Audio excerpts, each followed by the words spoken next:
여보, 잠깐만. 방금 손가락이 움직였어. 나는 멍하니 그녀의 손을 바라봤다. 7년 동안 한 번도 깨어나지 않던 아내, 선희. 그런데 그날 이후 이상한 일이 이어졌다. 잠긴 창문이 밤마다 열려 있고 아내의 베개 위엔 누군가의 머리카락이 떨어져 있었다. 그리고 새벽 2시, 낯선 남자가 우리 집 문을 열고 들어왔다. 이날 나는 아내가 숨겨온 진짜 비밀을 알게 된다. 사연 시작 전 구독, 좋아요 버튼 눌러주세요. 오늘의 사연 지금 바로 시작합니다. 안녕하세요. 저는 올해 52살이 된 김철우라고 합니다. 이 이야기는 사흘 전 일이었습니다. 저는 지금 서울 외곽에서 시내버스 기사로 일하고 있습니다. 매일 새벽 5시에 일어나 첫 차를 몰기 시작합니다. 하지만 그 전에 꼭 하는 일이 하나 있습니다. 바로 아내 선희의 손을 잡는 것입니다. 선희는 지금 침대에 누워 있습니다. 7년째 눈을 뜨지 못한 채로요. 7년 전 우리는 딸아이 결혼식을 마치고 집으로 돌아오던 길이었습니다. 빗길이었고 신호가 바뀌는 순간 맞은편에서 과속 차량이 돌진했습니다. 저는 왼쪽 다리에 깁스를 했지만 선희는 머리를 심하게 다쳤습니다. 의사는 말했습니다. 언제 깨어날지 장담할 수 없습니다. 그때부터 제 삶은 완전히 달라졌습니다. 아침마다 선희의 손을 잡고 여보, 오늘도 잘 다녀올게라고 말합니다. 대답은 없지만 저는 매일 말을 겁니다. 딸아이는 외국에서 살고 있고 저는 혼자 선희를 돌보고 있습니다. 간병인을 쓸 형편도 안 되고 무엇보다 제가 직접 돌보고 싶었습니다. 그렇게 7년이 흘렀습니다. 아무 변화도 없었습니다. 선희의 얼굴은 여전히 평온했고 가끔 눈꺼풀이 살짝 떨릴 뿐이었습니다. 저는 그게 반사작용이라는 걸 알고 있었습니다. 의사가 그렇게 말했으니까요. 그런데 사흘 전 그날은 달랐습니다.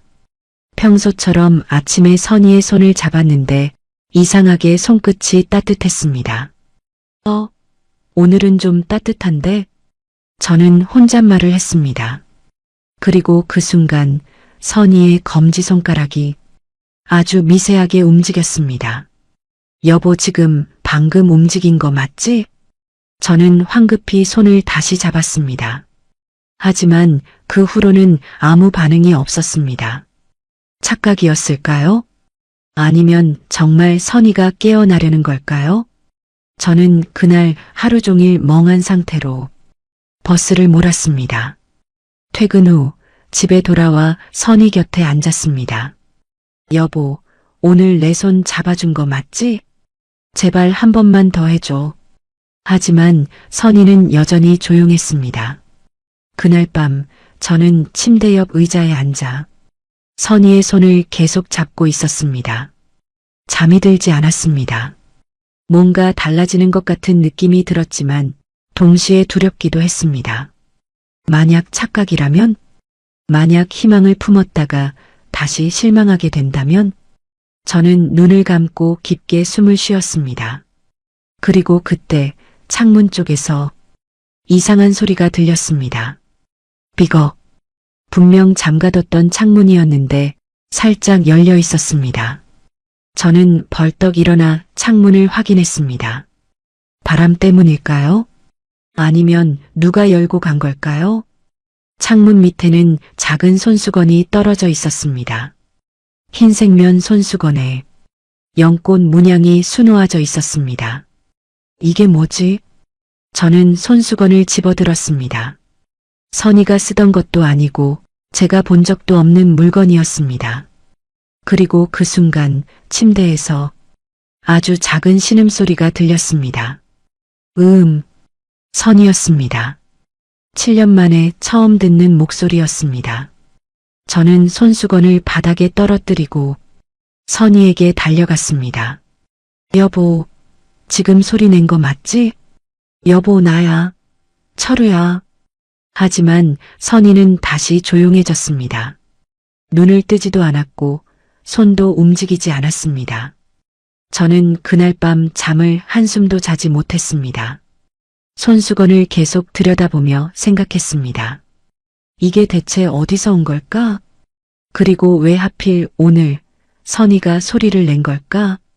뭔가 이상한 일이 벌어지고 있었습니다. 저는 그걸 확신했습니다. 하지만 그게 좋은 일인지 나쁜 일인지는 아직 알 수 없었습니다. 다만 한 가지는 확실했습니다. 이 집에 누군가 다녀간 흔적이 있다는 것, 그리고 그 누군가는 선희와 연결되어 있다는 것. 저는 손수건을 주머니에 넣고 다시 선희의 손을 잡았습니다. 여보, 무슨 일이 벌어지고 있는 거야?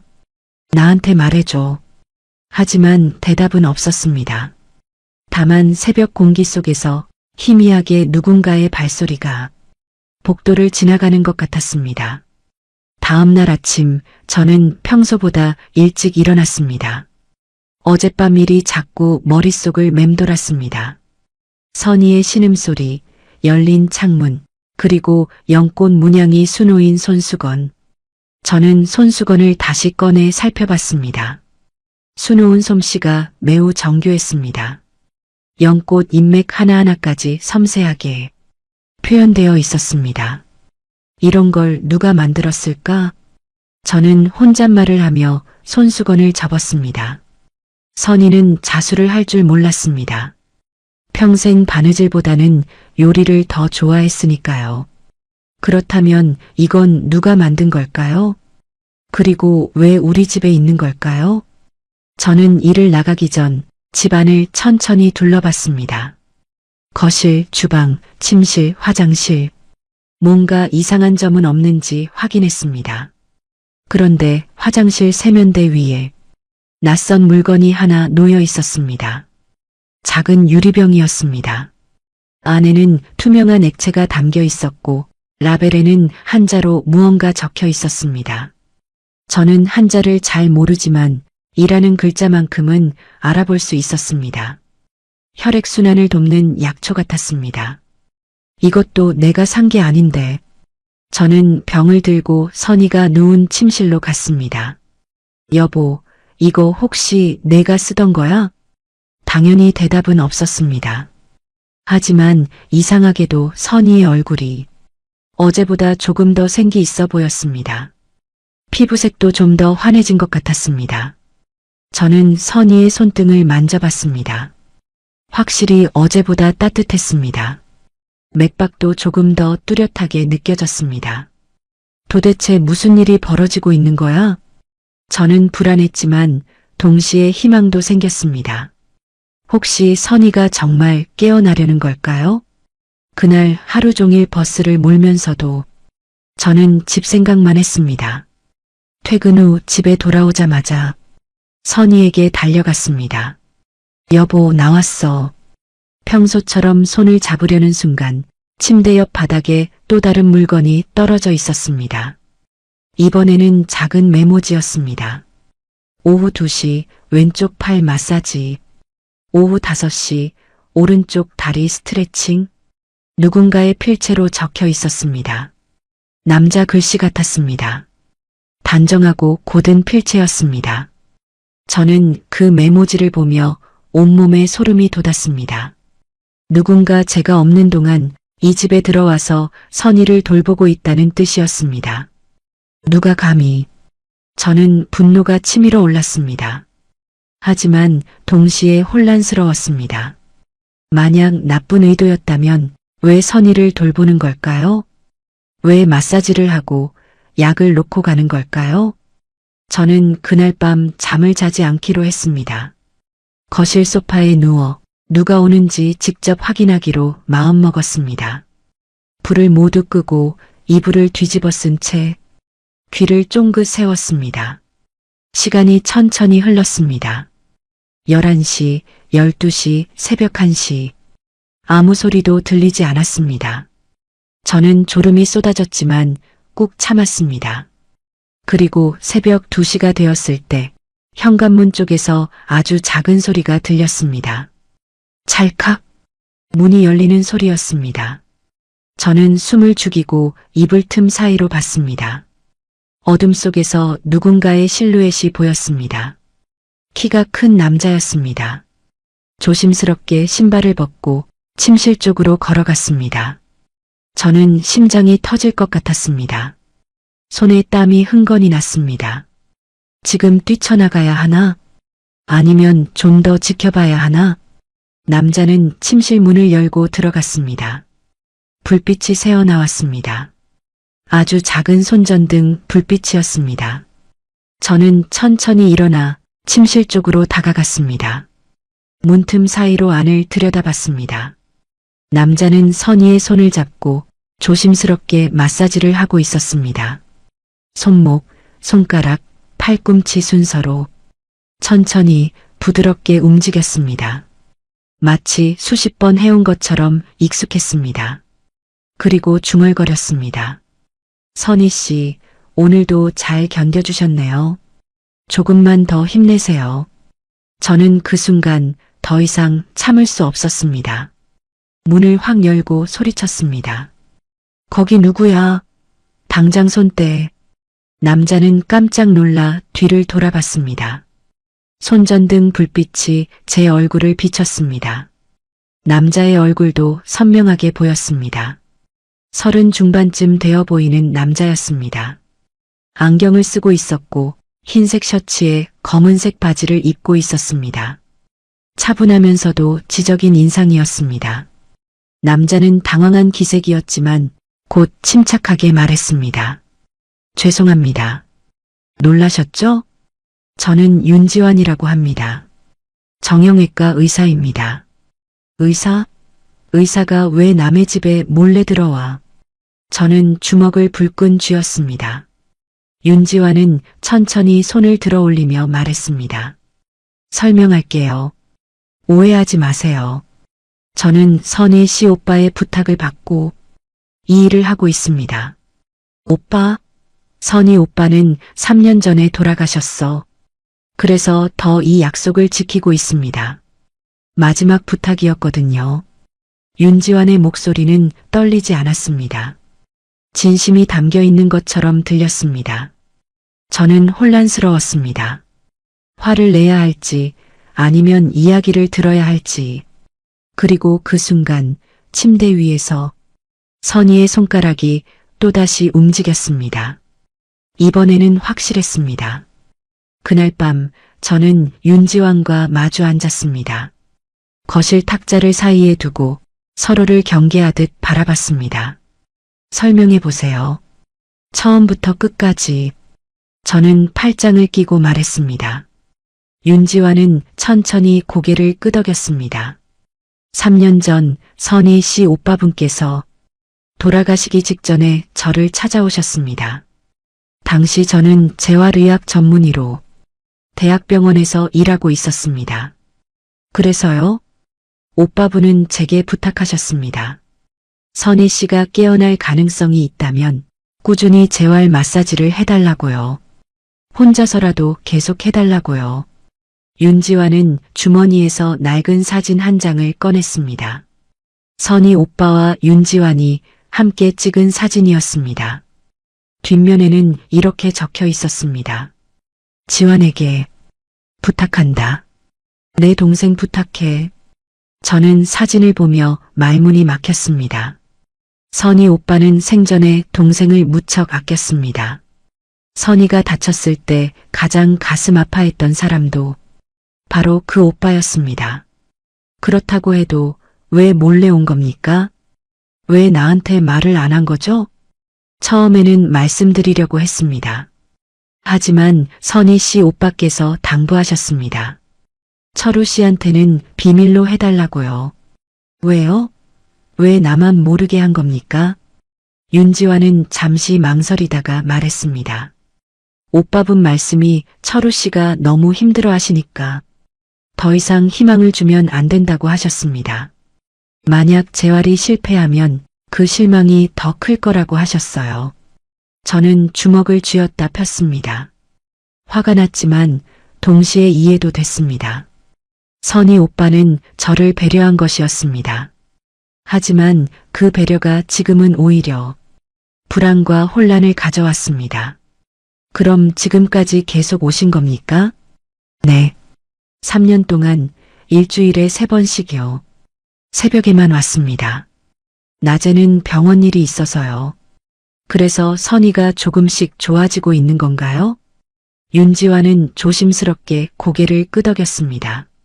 최근 들어 반응이 나타나고 있습니다. 손가락 움직임, 체온 상승, 맥박 안정. 이건 뇌가 깨어나려는 신호일 수 있습니다. 저는 가슴이 두근거렸습니다. 7년 만에 처음 듣는 희망적인 말이었습니다. 하지만 동시에 두려웠습니다. 만약 또다시 착각이라면? 만약 이 모든 게 헛된 기대라면? 그날 이후 저는 윤지환의 방문을 허락했습니다. 다만 조건이 하나 있었습니다. 앞으로는 몰래 오지 마세요. 제가 문을 열어드릴 테니까요. 윤지환은 고맙다는 듯 고개를 숙였습니다. 하지만 문제는 그 다음이었습니다. 이틀 후 아침 일찍 현관벨이 울렸습니다. 문을 열자 아래층에 사는 박 여사가 서 있었습니다. 철우 씨, 요즘 무슨 일 있어요? 네. 무슨 말씀이세요? 박 여사는 수군거리듯 말했습니다. 어젯밤에도 남자 왔다 가던데요? 새벽에 누가 자꾸 드나들길래 저희 남편이 이상하다고 하더라고요. 저는 당황했습니다. 아, 그건 아내 재활 치료하시는 분이에요. 재활 치료를 새벽에 해요? 그것도 일주일에 몇 번씩이나? 박 여사의 목소리는 의심으로 가득했습니다. 저는 설명하려 했지만 박 여사는 이미 고개를 저으며 돌아섰습니다. 뭐, 각자 사정이 있겠죠. 근데 조심하세요. 동네에서 말 많아요. 문을 닫은 후 저는 한숨을 내쉬었습니다. 이미 소문이 퍼지고 있었습니다. 며칠 후 슈퍼에 갔을 때 동네 아주머니들이 수군거리는 소리가 들렸습니다. 철우 씨 집에 남자가 드나든대요. 아내는 누워있는데 말이에요. 혹시 바람 피우는 거 아니에요? 저는 귀를 의심했습니다.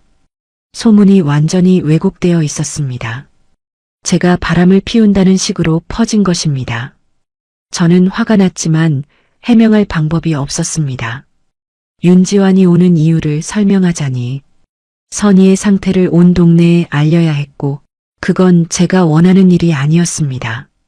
그날 밤 저는 윤지환에게 말했습니다. 선생님, 죄송하지만 당분간 오지 마세요. 동네에 이상한 소문이 돌고 있어서요. 윤지환은 난처한 표정을 지었습니다. 하지만 지금이 가장 중요한 시기입니다. 재활을 멈추면 안 됩니다. 알아요.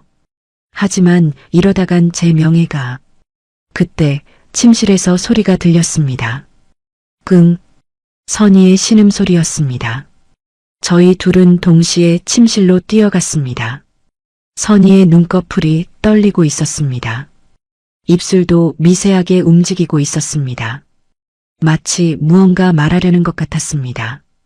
윤지환이 선희의 손목을 잡고 맥을 짚었습니다. 맥박이 빨라지고 있습니다. 뇌 활동이 활발해지고 있어요. 저는 선희의 손을 꽉 잡았습니다. 여보, 나야. 철우야. 들려? 하지만 선희는 다시 조용해졌습니다. 그날 밤 저는 결심했습니다. 동네 소문 따위는 신경 쓰지 않기로요. 선희가 깨어나는 게 더 중요했습니다. 하지만 다음날 아침 더 큰 문제가 생겼습니다. 현관문 앞에 누군가 쪽지를 붙여놓았습니다. 부끄러운 줄 아세요. 안에 두고 바람이나 피우고. 저는 그 쪽지를 보며 온몸이 떨렸습니다. 쪽지를 본 순간 저는 온몸에 힘이 빠졌습니다. 7년 동안 아내를 지켜온 시간들이 한순간에 더럽혀지는 기분이었습니다. 저는 쪽지를 구겨 쓰레기통에 던졌습니다. 하지만 마음속 분노는 가라앉지 않았습니다. 그날 오후 버스를 몰다가 승객 한 분이 말을 걸어왔습니다. 기사님, 혹시 우리 동네 사시죠? 요즘 소문 들으셨어요? 무슨 소문이요? 아, 아니에요. 그냥. 승객은 말을 흐리며 얼른 내렸습니다. 저는 핸들을 꽉 쥐었습니다. 소문이 이미 온 동네에 퍼진 것 같았습니다. 퇴근 후 집에 돌아왔을 때 현관 앞에 박 여사가 서 있었습니다. 철우 씨, 잠깐 얘기 좀 해요. 무슨 일이세요? 박 여사는 주변을 둘러보더니 낮은 목소리로 말했습니다. 솔직히 말해줘요. 그 남자가 누구예요? 동네에서 다들 이상하게 생각해요. 그분은 의사라니까요. 아내 재활치료를 새벽에 해요? 그것도 몰래? 철우 씨, 저도 이해하려고 했지만 이건 너무 의심스러워요.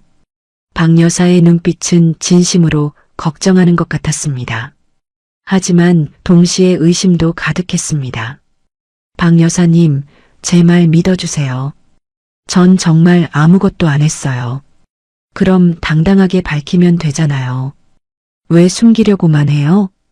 저는 대답할 말이 없었습니다. 박 여사는 한숨을 쉬며 돌아갔습니다. 조심하세요. 이러다 큰일 나요. 문을 닫고 나서 저는 주저앉았습니다. 머리가 복잡했습니다. 윤지환을 믿어야 할까요? 아니면 정말 제가 속고 있는 걸까요? 그날 밤 저는 윤지환에게 전화했습니다. 선생님, 오늘은 오지 마세요. 무슨 일 있으세요? 동네에 소문이 너무 심해졌어요. 잠시 쉬는 게 좋을 것 같습니다.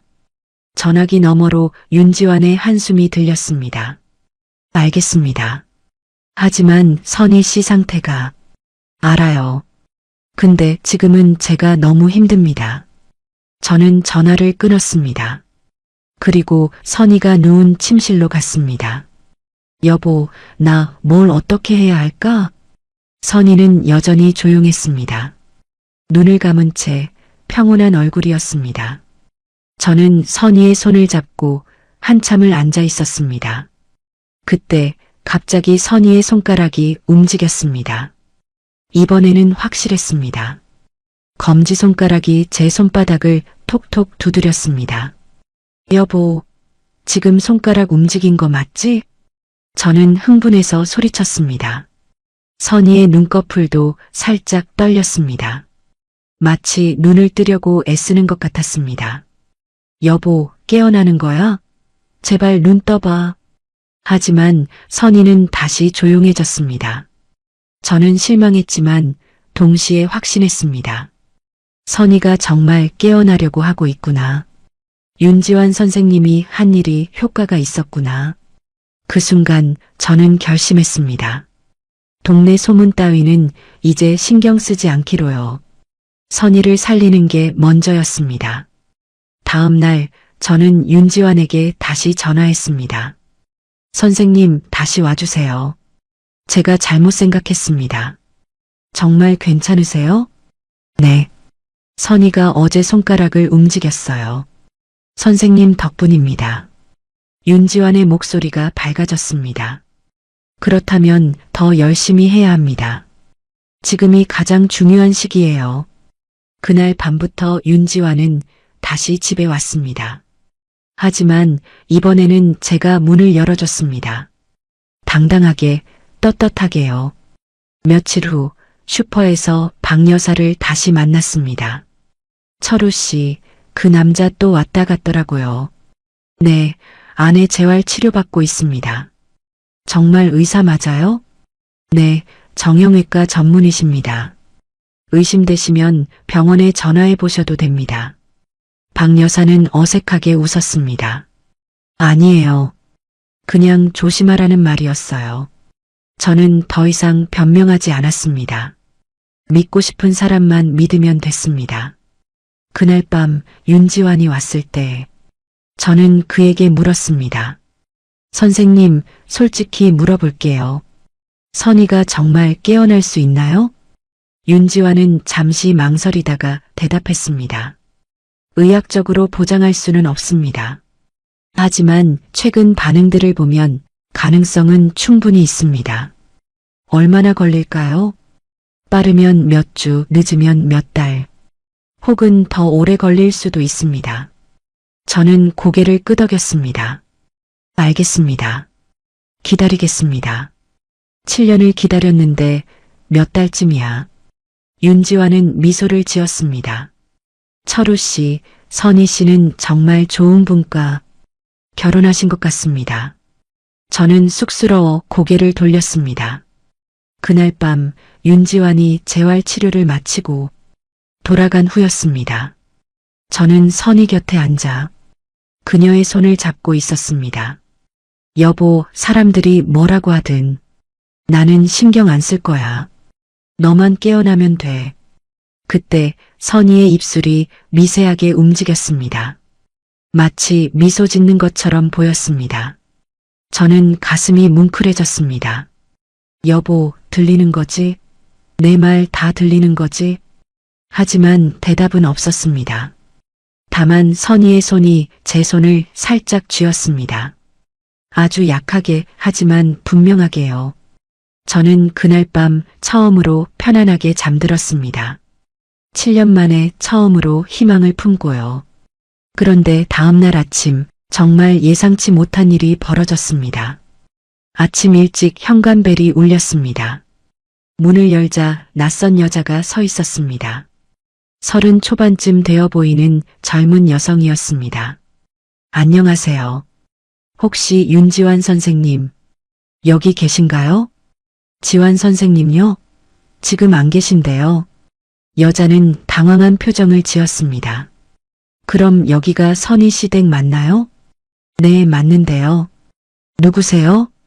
여자는 잠시 망설이다가 말했습니다. 저는 윤지환 선생님의 약혼녀입니다.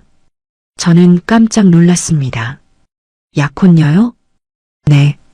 선생님이 요즘 새벽마다 어디 가시길래 걱정돼서 따라왔어요. 그런데 여기가 어떤 곳인지 여자의 목소리는 떨리고 있었습니다. 저는 난처해졌습니다. 이 상황을 어떻게 설명해야 할까요? 그때 뒤에서 윤지환의 목소리가 들렸습니다. 수진아. 윤지환이 계단을 올라오고 있었습니다. 얼굴이 창백했습니다. 오빠, 여기가 어디예요? 왜 새벽마다 여기 오는 거예요? 수진이라는 여자가 다그쳤습니다. 윤지환은 할 말을 잃은 듯 서 있었습니다. 저는 그 순간 또 다른 비밀이 숨겨져 있다는 걸 직감했습니다. 현관 앞 공기가 무거웠습니다. 수진은 윤지환을 노려보고 있었고 윤지환은 고개를 숙인 채 말이 없었습니다. 저는 난처했지만 먼저 입을 열었습니다. 일단 안으로 들어오시죠. 여기서 이러면 또 동네 소문 나요. 수진은 망설이다가 안으로 들어왔습니다. 윤지환도 뒤따라 들어왔습니다. 거실에 앉아 세 사람은 침묵했습니다. 수진이 먼저 말을 꺼냈습니다. 오빠, 설명 좀 해주세요. 왜 새벽마다 여기 오는 거예요? 윤지환은 한숨을 내쉬었습니다. 수진아, 미안해. 말 못해서. 무슨 말을 못해요? 혹시 이 집 부인하고. 수진의 목소리가 떨렸습니다. 저는 황급히 손사래를 쳤습니다. 아닙니다. 오해하지 마세요. 제 아내는 7년째 의식불명 상태예요. 윤지환 선생님은 재활치료를 도와주시는 분입니다. 수진은 놀란 표정으로 저를 봤습니다. 의식불명이요? 네. 교통사고로요. 윤지환이 천천히 말했습니다. 수진아, 내가 너한테 말 못한 건 이 약속을 지키기 위해서였어.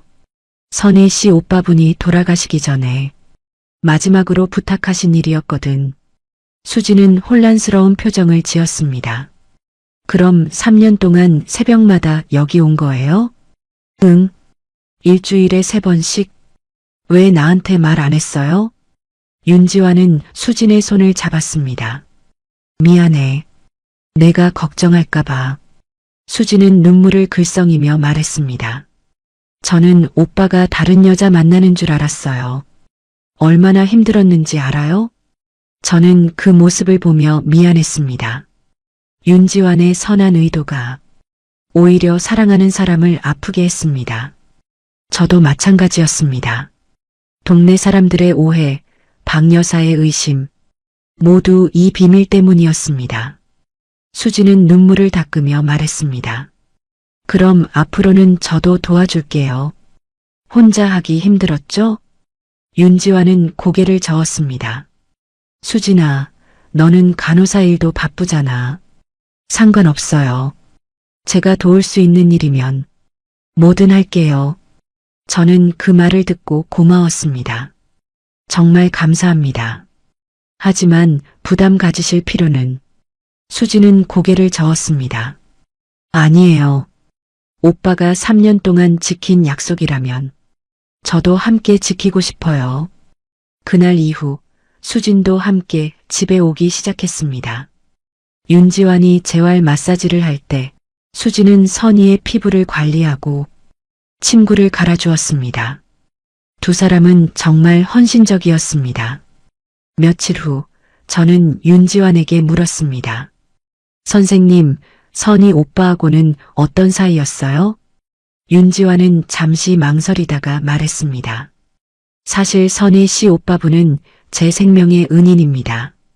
은인이요? 네. 15년 전 제가 대학생이었을 때 교통사고를 당했어요. 그때 저를 구해준 분이 바로 선희 씨 오빠였습니다. 윤지환의 목소리가 떨렸습니다. 오빠분이 아니었다면 저는 죽었을 겁니다. 그분이 저를 병원까지 업고 가셨거든요. 그 후유증으로 오빠분은 허리를 다치셨고요. 저는 놀랐습니다. 선희 오빠가 허리가 안 좋았던 이유를 처음 알았습니다. 그래서 이 약속을 지키는 거예요. 은혜를 갚는 마지막 기회니까요. 윤지환의 눈가에 눈물이 맺혔습니다. 저는 숙연해졌습니다. 이 모든 일이 단순한 의사의 의무가 아니라 깊은 인연과 은혜 때문이었습니다. 선생님, 정말 감사합니다. 제가 오해해서 죄송합니다. 아닙니다. 당연히 의심하실 만했어요. 그날 밤 수진이 선희의 손톱을 다듬어주며 말했습니다. 선희 언니, 정말 예쁘시네요. 철우 씨가 얼마나 사랑하시는지 알아요. 저는 쑥스러워 고개를 돌렸습니다. 수진이 웃으며 말했습니다. 매일 손 잡아주시고 말 걸어주시잖아요. 7년 동안 한결같이요. 저도 그런 사랑 받고 싶어요. 윤지환이 수진의 어깨를 감싸며 말했습니다. 우리도 그렇게 될 거야. 저는 두 사람을 보며 미소 지었습니다. 따뜻한 사람들이었습니다. 그날 밤 윤지환과 수진이 돌아간 후 저는 선희 곁에 앉았습니다. 여보, 좋은 사람들을 만났어. 너도 곧 만날 수 있을 거야. 선희의 손이 따뜻했습니다. 맥박도 안정적이었습니다. 그리고 그 순간 선희의 입술이 움직였습니다. 희미하게 하지만 분명하게 무언가 말하려는 듯 했습니다. 저는 귀를 가까이 대고 들었습니다. 여보, 아주 작은 소리였지만 저는 분명히 들었습니다. 7년 만에 듣는 아내의 목소리였습니다. 저는 눈물이 쏟아졌습니다. 여보, 나 들려. 내 목소리 들려. 선희의 눈꺼풀이 떨렸습니다.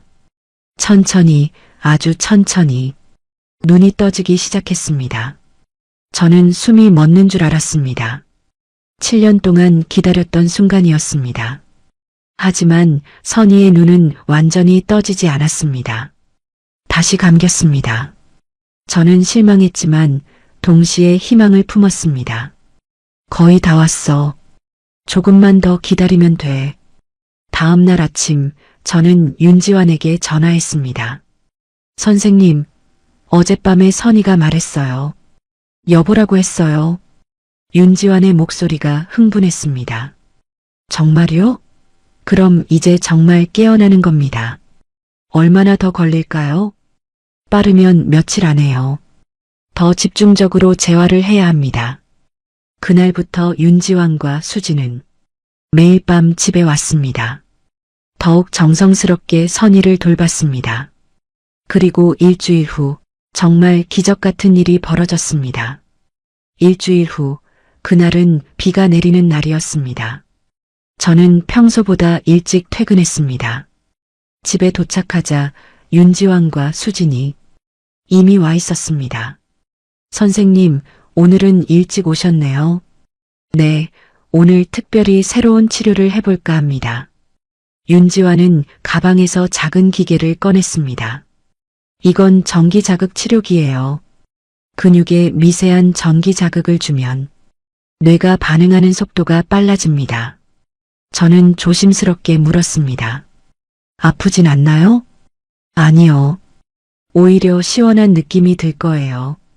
윤지환은 선희의 팔에 전극을 붙였습니다. 기계를 켜자 미세한 전류가 흘렀습니다. 선희의 팔 근육이 살짝 움찔했습니다. 반응이 있네요. 좋은 신호입니다. 수진이 옆에서 선희의 손을 잡으며 말했습니다. 언니, 조금만 더 힘내세요. 곧 깨어나실 수 있어요. 치료가 끝난 후 저는 윤지환에게 물었습니다. 선생님, 솔직히 말씀해 주세요.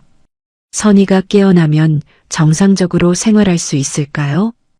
윤지환은 진지한 표정으로 말했습니다. 처음에는 힘들 겁니다. 7년 동안 움직이지 않았으니까요. 걷기까지는 최소 몇 달이 걸릴 겁니다. 그럼 휠체어를 타야 하나요? 처음에는 그럴 수도 있습니다. 하지만 꾸준히 재활하면 다시 걸을 수 있습니다. 저는 고개를 끄덕였습니다. 휠체어든 뭐든 상관없어. 깨어나기만 하면 돼. 그날 밤 윤지환과 수진이 돌아간 후 저는 선희 곁에 앉아 말했습니다. 여보, 내가 깨어나면 우리 다시 시작하자. 처음 만났을 때처럼 데이트도 하고 맛있는 것도 먹으러 다니고. 선희의 손이 따뜻했습니다. 마치 제 말을 듣고 있는 것 같았습니다. 며칠 후 저는 윤지환에게 이상한 질문을 받았습니다. 철우 씨, 혹시 금혼식 계획 있으세요? 금혼식요? 네. 결혼 50주년이요. 저는 계산해 봤습니다. 올해가 결혼 48년째였습니다. 아, 2년 후네요. 생각 못 했는데. 왜 그러세요? 윤지환은 미소를 지었습니다. 사실 선희 씨가 예전에 말씀하셨대요. 금혼식 때 남편한테 특별한 선물을 주고 싶다고요. 저는 놀랐습니다. 선희가 그런 말을 했다고요? 네. 선희 씨 오빠한테 들었어요. 금혼식 날 남편 손을 잡고 같이 걸어가는 게 꿈이라고 하셨대요. 저는 가슴이 뭉클해졌습니다. 선희는 항상 저를 생각했습니다. 심지어 의식불명 상태가 되기 전까지도요. 그럼 선희가 금혼식까지 깨어날 수 있을까요? 윤지환은 조심스럽게 말했습니다. 최선을 다해 볼게요. 하지만 장담은 못 드립니다. 알겠습니다. 저도 함께 노력할게요. 그날 이후 저는 더욱 정성스럽게 선희를 돌봤습니다. 아침마다 얼굴을 닦아주고 머리를 빗겨주고 손발 마사지도 직접 했습니다. 윤지환이 가르쳐준 대로 손가락 하나하나를 천천히 움직여줬습니다. 여보, 2년 후 금혼식 날 우리 같이 걸어가자. 꼭 그렇게 하자. 선희의 눈꺼풀이 살짝 떨렸습니다. 어느 날 밤 저는 이상한 꿈을 꿨습니다. 선희가 침대에서 일어나 저를 향해 걸어오는 꿈이었습니다. 선희는 웃으며 말했습니다. 여보, 기다려줘서 고마워. 저는 꿈에서 깨어나 눈물을 흘렸습니다. 제발 꿈이 아니라 현실이 되게 해주세요. 다음 날 아침 저는 윤지환에게 전화했습니다. 선생님, 혹시 오늘 시간 되세요? 선희한테 보여드릴 게 있어요. 무엇인데요? 비밀이에요. 오시면 알려드릴게요. 저녁에 윤지환과 수진이 왔을 때 저는 서랍에서 낡은 상자를 꺼냈습니다. 이게 뭔데요? 선이가 예전에 만들었던 거예요. 상자 안에는 손수건 여러 장이 들어 있었습니다. 모두 연꽃 문양이 수놓아져 있었습니다. 이거 제가 떨어뜨린 손수건이랑 똑같네요. 윤지환이 놀라며 말했습니다. 맞아요. 선이가 결혼 전에 만들었던 거예요. 저한테 주려고 했던 선물이었는데 부끄러워서 못 줬대요. 저는 손수건을 하나씩 펼쳤습니다. 각 손수건마다 작은 글씨가 수놓아져 있었습니다. 사랑해요. 평생 함께해요. 늙어도 손잡고 걸어요. 수진이 눈물을 글썽이며 말했습니다. 정말 애틋하네요. 저는 손수건을 선이의 손에 쥐어줬습니다. 여보, 이거 기억나? 내가 만들었던 거야. 이제 나한테 줘도 돼. 선이의 손가락이 움직였습니다. 손수건을 꽉 쥐었습니다. 윤지환이 흥분해서 말했습니다. 의식적인 움직임이에요. 뇌가 확실히 깨어나고 있습니다. 저는 기뻐서 눈물이 났습니다. 그날 밤 저는 선이 곁에서 말했습니다. 여보, 내가 만든 손수건. 정말 예뻐. 금혼식 날 이거 들고 같이 걸어가자. 선이의 입술이 미세하게 움직였습니다. 응. 아주 작은 소리였지만 저는 분명히 들었습니다. 저는 선이의 손을 꽉 잡았습니다. 여보, 들려. 내 말 다 들려. 제발 눈 좀 떠줘. 선이의 눈꺼풀이 떨렸습니다. 천천히, 아주 천천히 눈이 떠지기 시작했습니다. 희미하게 제 얼굴을 보는 것 같았습니다. 여보, 선이가 다시 말했습니다. 이번에는 조금 더 또렷했습니다. 저는 울면서 웃었습니다. 그래, 나야. 철우야. 선이의 눈이 완전히 떠졌습니다. 7년 만에 처음으로요. 초점은 흐릿했지만 분명히 저를 보고 있었습니다. 철우. 선이가 제 이름을 불렀습니다. 7년 만에 듣는 제 이름이었습니다. 저는 선이를 꽉 안았습니다. 여보, 돌아와줘서 고마워. 정말 고마워. 선이의 손이 천천히 움직여 제 등을 쓰다듬었습니다. 약한 힘이었지만 그 온기가 느껴졌습니다. 저는 황급히 윤지환에게 전화했습니다. 선생님, 선이가 깨어났어요. 눈을 떴어요. 윤지환의 목소리가 흥분했습니다. 정말요? 지금 바로 갈게요. 30분 후 윤지환과 수진이 달려왔습니다. 윤지환은 선이의 눈동자를 확인하고 맥박을 재고 반응을 테스트했습니다. 기적입니다. 정말 기적이에요. 윤지환의 목소리도 떨렸습니다. 수진은 울면서 선이의 손을 잡았습니다. 언니, 축하드려요. 정말 축하드려요. 선이는 희미하게 미소를 지었습니다. 아직 말을 많이 하진 못했지만 눈빛만으로도 고마움이 느껴졌습니다. 윤지환이 말했습니다. 지금부터가 진짜 시작입니다. 재활 치료를 본격적으로 해야 해요. 걷기까지는 시간이 걸릴 겁니다. 얼마나요? 빠르면 6개월, 늦으면 1년. 하지만 포기하지 않으면 가능합니다. 저는 선이의 손을 잡으며 말했습니다. 여보, 우리 천천히 해보자.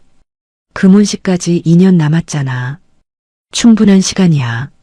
선이가 고개를 끄덕였습니다. 그날 밤 저는 처음으로 선이의 목소리를 들으며 잠들었습니다. 여보, 사랑해. 희미했지만 가장 아름다운 말이었습니다. 7년을 기다린 보람이 있었습니다. 하지만 저는 몰랐습니다. 선이가 또 다른 비밀을 숨기고 있다는 걸. 그 비밀은 며칠 후에 밝혀지게 됩니다. 선이가 깨어난 후 일주일이 지났습니다. 아직 몸을 자유롭게 움직이진 못했지만 말은 조금씩 더 또렷해졌습니다. 여보, 물 줘. 응, 잠깐만. 저는 물을 떠다 선희의 입에 대줬습니다. 선희는 천천히 물을 마셨습니다. 고마워. 뭘? 당연한 거지. 선희는 미소를 지었습니다. 예전 그 미소가 조금씩 돌아오고 있었습니다. 어느 날 오후 윤지환과 수진이 재활 치료를 하러 왔을 때였습니다. 선희가 윤지환에게 말했습니다. 선생님 고마워요. 정말로. 아니에요.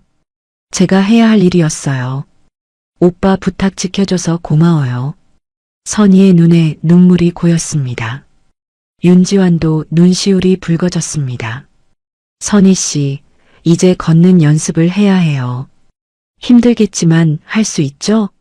선희는 고개를 끄덕였습니다. 윤지환과 제가 양쪽에서 선희를 부축했습니다. 천천히 침대에서 일으켰습니다. 선희는 온몸이 떨렸습니다. 무서워, 다리에 힘이 없어. 괜찮아. 천천히 하면 돼. 저는 선희를 꽉 안으며 말했습니다. 선희는 첫 발을 내디뎠습니다. 다리가 휘청거렸지만 저희가 꽉 잡고 있었습니다. 잘하고 있어요, 언니. 수진이 응원했습니다. 선희는 두 번째, 세 번째 발을 내디뎠습니다. 겨우 세 걸음이었지만 저희에게는 큰 진전이었습니다. 여보, 나 걸었어. 선희가 눈물을 흘렸습니다. 저도 함께 울었습니다. 그래, 잘했어. 정말 잘했어.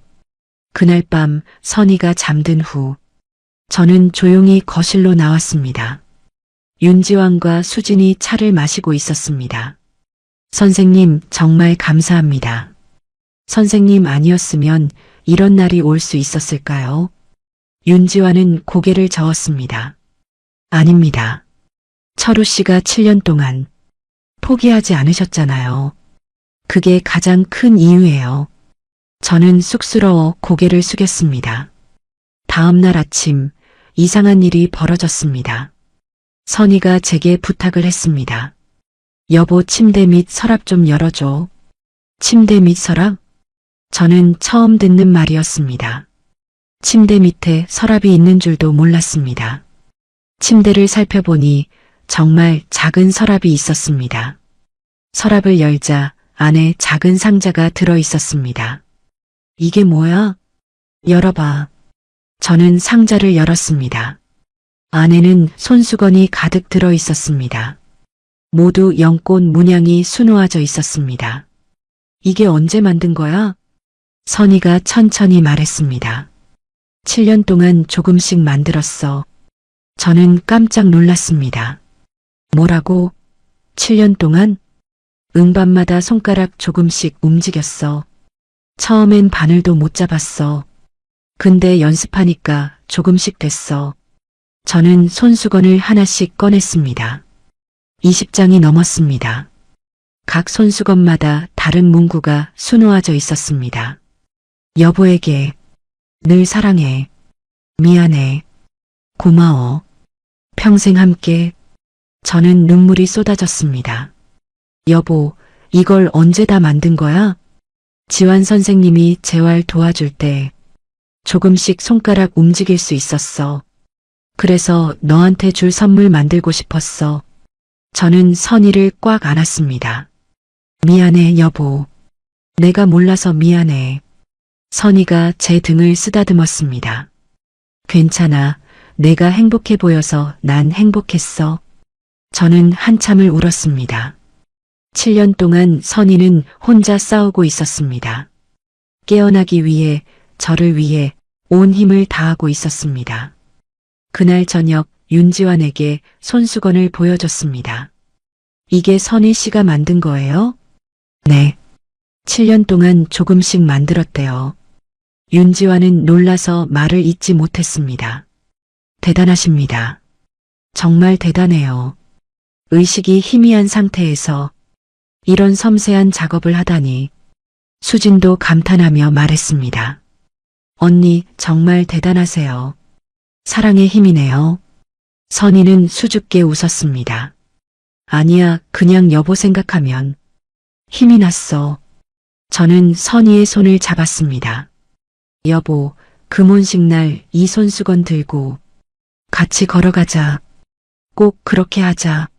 선희가 고개를 끄덕였습니다. 응, 꼭 그렇게 하자. 그날 밤 저는 손수건을 하나하나 펼쳐봤습니다. 선희의 정성이 느껴졌습니다. 마지막 손수건을 펼쳤을 때 특별한 문구가 수놓아져 있었습니다. 금혼식 날 걸어서 가고 싶어요. 저는 그 문구를 보며 다짐했습니다. 여보, 우리 꼭 그렇게 하자. 2년 후 금혼식 날 손잡고 같이 걸어가자. 그날 이후 선희의 재활은 더욱 빨라졌습니다.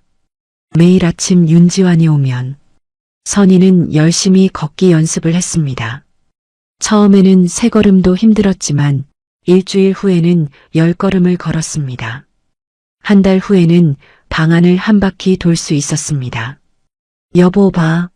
나 혼자 걸었어. 선희가 신나서 소리쳤습니다. 저는 박수를 치며 웃었습니다. 잘했어. 정말 잘했어. 윤지환도 만족스러운 표정이었습니다. 이 속도라면 금혼식 전에 충분히 걸을 수 있을 것 같아요. 선희는 기쁜 표정으로 말했습니다. 정말요? 정말 걸을 수 있을까요? 네. 이렇게 열심히 하시면 가능합니다. 선희는 제 손을 꽉 잡았습니다. 여보, 들었지? 우리 금혼식 날 정말 같이 걸을 수 있대. 저는 눈물이 날 것 같았습니다. 그래, 꼭 그렇게 하자. 그날 밤 저는 선희에게 물었습니다. 여보, 금혼식 날 뭐 하고 싶어? 선희는 잠시 생각하더니 말했습니다. 우리 처음 만난 곳에 가고 싶어? 처음 만난 곳? 응. 한강공원 말이야. 우리 거기서 처음 만났잖아. 저는 고개를 끄덕였습니다. 50년 전 우리는 한강공원에서 만났습니다. 선희는 친구들과 소풍을 왔고 저는 혼자 산책을 하고 있었습니다. 우연히 선희가 떨어뜨린 손수건을 제가 주워줬습니다. 그게 우리의 첫 만남이었습니다. 좋아. 금혼식 날 거기 가자. 손잡고 천천히 걸어가자. 선희는 행복한 표정으로 미소 지었습니다. 응. 꼭 그렇게 하자. 며칠 후 박 여사가 저를 찾아왔습니다. 철우 씨, 소문 들었어요. 부인이 깨어나셨다고요? 네, 맞습니다. 박 여사는 미안한 표정을 지었습니다. 미안해요. 제가 오해했었네요. 윤지환 선생님이 정말 의사셨구나. 괜찮습니다. 이해합니다. 박 여사는 작은 바구니를 내밀었습니다. 이거 과일이에요. 부인께 드리라고요. 빨리 회복하시길 바랄게요. 저는 고맙게 받았습니다. 감사합니다, 박 여사님. 박 여사가 돌아간 후 저는 선희에게 과일을 보여줬습니다. 여보, 박 여사님이 주신 거야. 박 여사님? 그분이? 응. 오해가 풀렸나 봐. 선희는 미소를 지었습니다. 다행이다. 여보가 오해받아서 얼마나 힘들었을까. 괜찮아. 이제 다 지나간 일이야. 그 후로 동네 사람들의 태도가 달라졌습니다. 슈퍼에 가면 사람들이 인사를 했고 부인 회복하셨다며요? 축하드려요라고 말을 건넸습니다. 저는 그제야 마음이 편해졌습니다. 어느 날 윤지환이 특별한 제안을 했습니다. 철우 씨, 금혼식 날 제가 특별한 선물을 준비할게요. 선물이요? 네. 비밀인데 선희 씨가 분명 좋아하실 거예요. 저는 궁금했지만 더 묻지 않았습니다. 윤지환을 믿었으니까요. 시간은 빠르게 흘렀습니다. 6개월이 지나고 1년이 지나고 어느덧 금혼식 날이 다가왔습니다. 선희는 이제 지팡이 없이도 천천히 걸을 수 있었습니다. 물론 오래 걷지는 못했지만 짧은 거리는 혼자 걸을 수 있었습니다. 금혼식 일주일 전 저는 선희에게 물었습니다. 여보, 그날 뭐 입고 싶어? 선희는 수줍게 웃으며 말했습니다. 하얀 원피스 입고 싶어? 하얀 원피스? 응. 우리 결혼할 때 입었던 것처럼. 저는 백화점에 가서 가장 예쁜 하얀 원피스를 샀습니다. 선희에게 입혀주자 50년 전 그날처럼 아름다웠습니다. 여보, 예쁘다. 정말 예뻐. 선희는 거울을 보며 눈물을 흘렸습니다. 나 늙었는데 예뻐? 당연하지. 세상에서 제일 예뻐. 금혼식 전날 밤 저는 잠이 오지 않았습니다. 내일이면 50년 전 그날처럼 선희와 함께 걸을 수 있다는 생각에 가슴이 두근거렸습니다. 선희도 잠들지 못하고 있었습니다. 여보, 자. 아니, 앉아. 나도. 떨려서 잠이 안 와. 저는 선희의 손을 잡았습니다. 여보, 50년 동안 고생 많았어. 무슨 소리야? 나는 행복했어. 7년 동안 혼자 싸워서 미안해. 내가 몰라서 미안해. 선희는 고개를 저었습니다. 아니야. 내가 옆에 있어서 나는 견딜 수 있었어. 매일 아침 내 손 잡아줘서 고마워. 저는 선희를 꽉 안았습니다. 사랑해, 여보. 나도 사랑해. 우리는 그렇게 밤새 이야기했습니다. 50년 동안의 추억들을 꺼내며 웃고 울었습니다. 그리고 마침내 금혼식 날 아침이 밝았습니다. 금혼식 날 아침 햇살이 눈부셨습니다. 저는 평소보다 일찍 일어나 선희를 깨웠습니다. 여보, 일어나. 오늘 우리 금혼식이야. 선희는 눈을 뜨며 미소 지었습니다. 벌써 아침이야? 응. 준비해야지. 저는 선희를 부축해 일으켰습니다. 세수를 시키고 머리를 빗겨주고 하얀 원피스를 입혀줬습니다. 선희는 거울을 보며 수줍게 웃었습니다. 여보, 나 이상하지 않아? 무슨 소리야? 세상에서 제일 예뻐. 현관벨이 울렸습니다. 윤지환과 수진이었습니다. 축하드립니다. 금혼식. 두 사람은 꽃다발을 들고 있었습니다. 고맙습니다. 들어오세요. 윤지환이 가방에서 작은 상자를 꺼냈습니다. 선희 씨, 이거 제가 준비한 선물이에요. 선희는 상자를 열었습니다. 안에는 예쁜 구두 한 켤레가 들어 있었습니다. 하얀색 구두였습니다. 이거 너무 예뻐요. 걷기 편하도록 특수 제작한 거예요. 밑창에 쿠션이 들어가 있어서 오래 걸어도 발이 안 아플 거예요. 선희는 눈물을 글썽이며 말했습니다. 선생님, 정말 감사합니다. 수진이 구두를 신겨줬습니다. 선희는 천천히 일어나 걸어봤습니다. 와, 정말 편해요. 다행이네요. 오늘 많이 걸으셔야죠. 우리는 함께 한강공원으로 향했습니다. 50년 전 우리가 처음 만났던 그곳으로요. 차에서 내리자 선희는 깊게 숨을 들이마셨습니다. 여보, 여기 그대로네. 그러게. 하나도 안 변했어. 우리는 천천히 걷기 시작했습니다. 선희는 제 팔을 꼭 잡고 한 걸음 한 걸음 내디뎠습니다. 괜찮아? 힘들어? 아니야. 괜찮아. 행복해. 공원 벤치에 앉아 쉬었습니다. 선희는 주변을 둘러보며 말했습니다. 여보, 기억나? 우리 여기서 처음 만났을 때 나 손수건 떨어뜨렸잖아. 그럼 내가 주워줬지.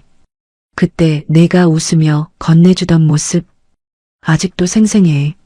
저는 선희의 손을 잡았습니다. 나도 기억해. 내가 고맙다고 수줍게 웃던 모습 말이야.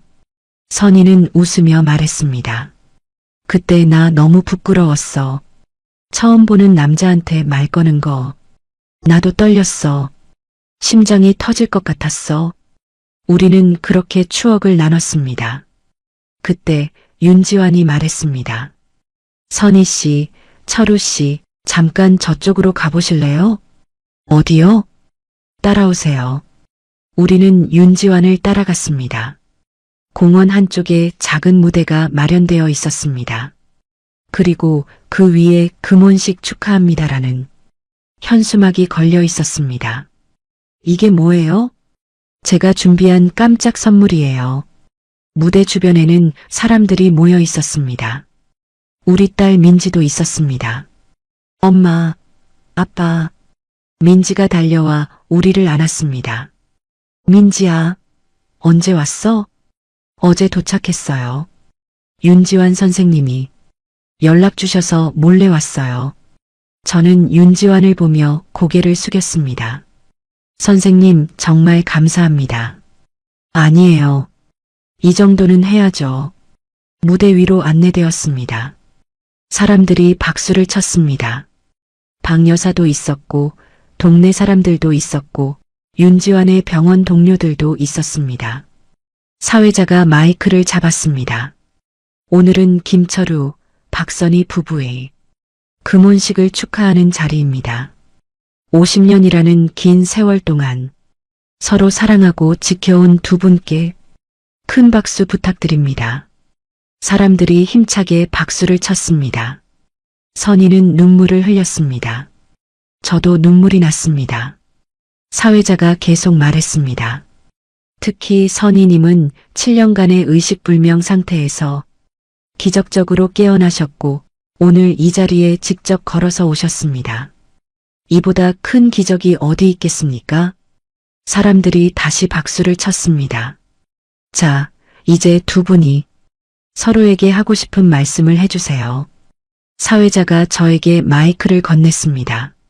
저는 떨리는 손으로 마이크를 잡았습니다. 저는 말주변이 없어서 뭐라고 해야 할지 모르겠습니다. 사람들이 웃었습니다. 그냥 여보, 50년 동안 고생 많았어. 그리고 7년 동안 혼자 싸워줘서 고마워. 돌아와줘서 정말 고마워. 저는 울면서 말했습니다. 나는 당신 없이는 못 살아. 앞으로도 평생 함께하자. 사람들이 눈물을 흘리며 박수를 쳤습니다. 이번에는 선희가 마이크를 잡았습니다. 선희는 떨리는 목소리로 말했습니다. 여보, 나는 정말 행복했어. 50년 동안 당신 곁에 있어서 정말 행복했어. 선희는 울면서 계속 말했습니다. 7년 동안 내가 깨어날 수 있었던 건 당신이 매일 아침 내 손을 잡아줘서야. 당신 목소리가 들렸어. 여보, 오늘도 잘 다녀올게라고. 그 말이 나를 살렸어. 저는 선희를 꽉 안았습니다. 사람들도 함께 울었습니다. 그때 무대 한쪽에서 음악이 흘러나왔습니다. 우리가 결혼식 때 들었던 노래였습니다. 사랑은 언제나라는 노래였습니다. 사회자가 말했습니다. 자, 이제 두 분이 첫 댄스를 춰주시겠습니까? 저는 당황했습니다. 저희가 춤을 춰요? 네, 50년 전 결혼식 때처럼요. 저는 선희를 보았습니다. 선희는 웃으며 고개를 끄덕였습니다. 여보, 쳐볼까? 괜찮겠어? 응. 당신이랑 같이라면. 저는 선희의 손을 잡고 천천히 무대 중앙으로 나갔습니다. 음악이 흘렀습니다. 우리는 아주 천천히 한 걸음씩 움직였습니다. 선희는 가끔 비틀거렸지만 저는 꽉 잡아줬습니다. 여보, 나 잘하고 있어? 응, 완벽해. 우리는 그렇게 춤을 췄습니다. 느리지만 행복했습니다. 사람들은 박수를 치며 환호했습니다. 노래가 끝나고 우리는 서로를 안았습니다. 여보, 사랑해. 나도 사랑해. 그 순간 하늘에서 꽃잎이 떨어졌습니다. 윤지환과 수진이 무대 위에서 꽃잎을 뿌려주고 있었습니다. 선희는 웃으며 하늘을 올려다봤습니다. 와, 정말 예쁘다. 저도 함께 웃었습니다. 50년 만에 가장 행복한 순간이었습니다. 그날 우리는 다시 시작했습니다. 금혼식이 끝난 후 우리는 집으로 돌아왔습니다. 선희는 피곤한 기색이었지만 얼굴에는 미소가 가득했습니다. 여보, 오늘 정말 행복했어. 나도 그래. 평생 잊지 못할 날이야. 저는 선희를 침대에 눕히고 구두를 벗겨줬습니다. 발 안 아파? 조금. 근데 괜찮아. 행복해서 안 아파. 저는 선희의 발을 주물러줬습니다. 오늘 정말 잘했어. 춤도 추고 사람들한테 인사도 하고. 선희는 눈을 감으며 말했습니다. 다 당신 덕분이야. 당신이 나를 포기하지 않아서 나는 돌아올 수 있었어. 저는 선희의 손을 잡았습니다. 여보, 나는 절대 당신을 포기할 수 없어. 50년을 함께 했는데 어떻게 포기해. 선희는 눈을 뜨고 저를 보았습니다. 여보, 내가 의식불명일 때 정말 아무것도 모르는 줄 알았지? 응? 아니야. 나는 다 느꼈어. 당신이 매일 아침 손 잡아주는 것도, 말 걸어주는 것도, 마사지해주는 것도 다 느꼈어. 저는 놀랐습니다. 정말? 응. 몸은 움직일 수 없었지만 감각은 있었어. 당신 목소리도 들렸고 당신 손길도 느껴졌어. 선희의 눈에 눈물이 고였습니다. 그래서 나는 포기할 수 없었어. 당신이 나를 기다리고 있다는 걸 알았으니까. 그게 나를 살린 거야. 저는 선희를 꽉 안았습니다.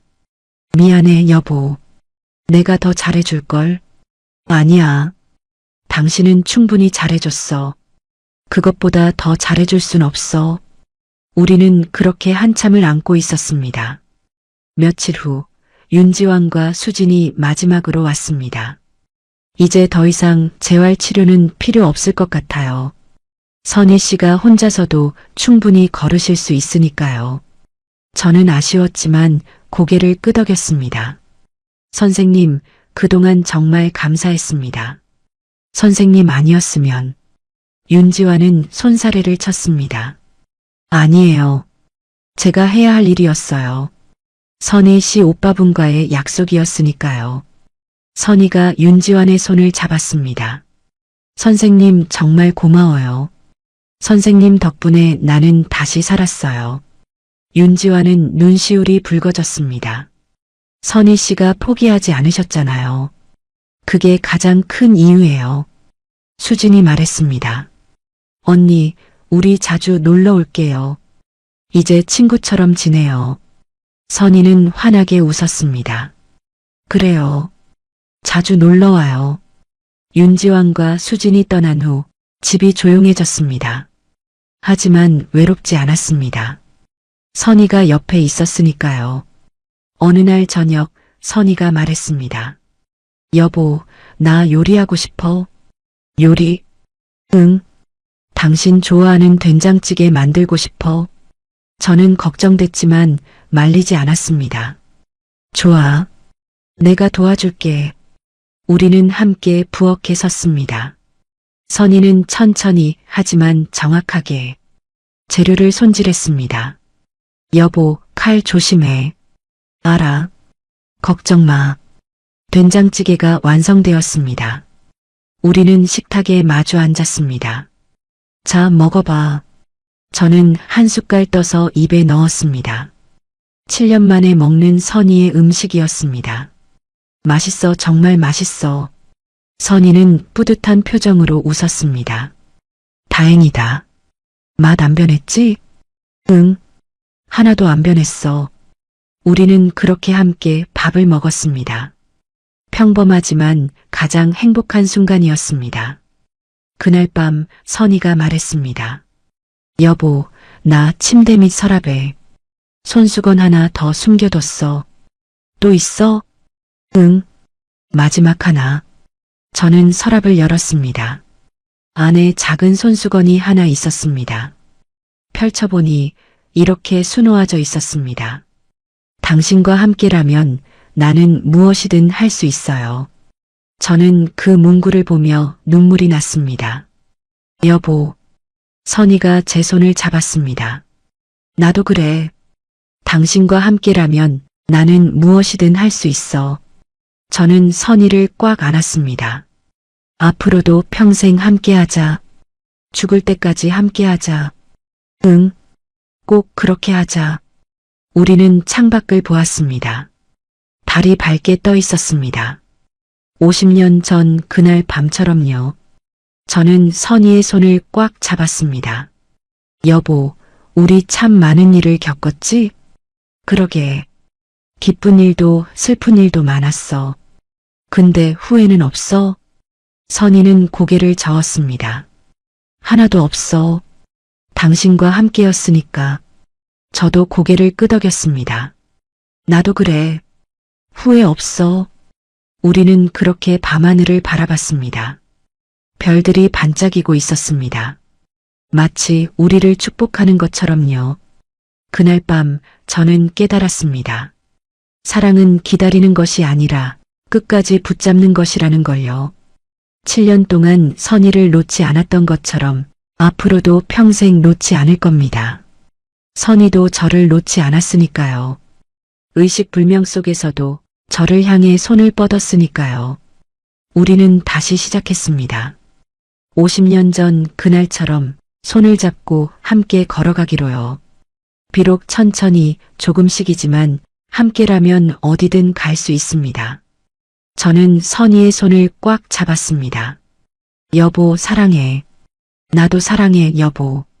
그리고 그날 우리는 알았습니다. 진짜 기적은 깨어난 것이 아니라 서로를 끝까지 사랑한 것이라는 걸요.